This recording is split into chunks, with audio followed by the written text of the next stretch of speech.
की कथा सुंदर मानव की उत्पत्ति हुई और मानव की उत्पत्ति के बाद कपिल नारायण महाराज और कपिल नारायण महाराज के बाद जो सुंदर आप मन सती चरित्र की कथा सुनेंगे।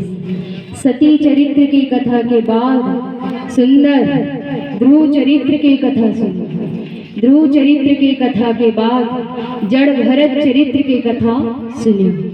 फिर ठीक चौथा दिन सुंदर प्रहलाद चरित्र की कथा सुने और सुंदर प्रहलाद चरित्र की कथा के बाद सुंदर जो है राजा बलि महाराज की कथा सुने, जेमे भगवान जो है वामन अवतार लेते।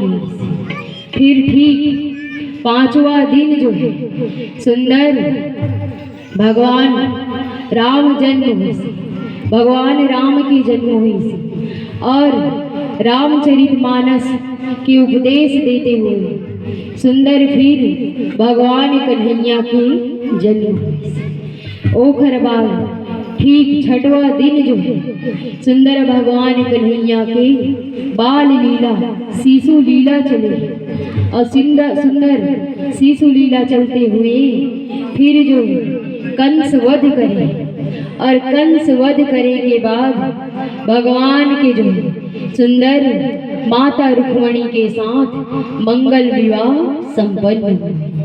फिर ओखर बाद ठीक सातवां दिन जो है सुंदर भगवान कन्हैया की 16,108 रानी और सुंदर फिर शाम के समय सुदामा चरित्र की कथा सुनी।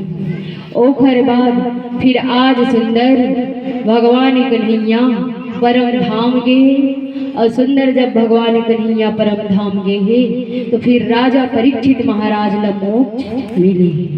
तो यही प्रकार से भागवत में बताए गए हैं कि पहली जो राजा परीक्षित महाराज ला मोक्ष मिले, ओखर बाद भगवान कन्हैया जो सुंदर परम धाम गए।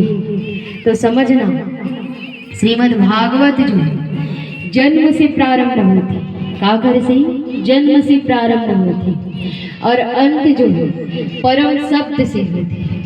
तो जन्म के अर्थ है इस संसार में जितना भी मानव जन्म लेके आए इस सृष्टि में, तो जो भी जन्म लेके आए वो चाहे कोई भी जाति वर्ण के वो सब जो है श्रीमद् भागवत कथा सुनने के अधिकार प्राप्त है और अंतिम जो होते परम शब्द से होते। तो परम के अर्थ जो भी ये श्रीमद् भागवत महापुराण सप्ताह ज्ञान यज्ञ सुंदर मन और चित्त लगा के सुनते तो वही है जो सुंदर भगवान के परम धाम ला प्राप्त करती। तो यही प्रकार से सुंदर श्रीमद् भागवत महापुराण सप्ताह ज्ञान यज्ञ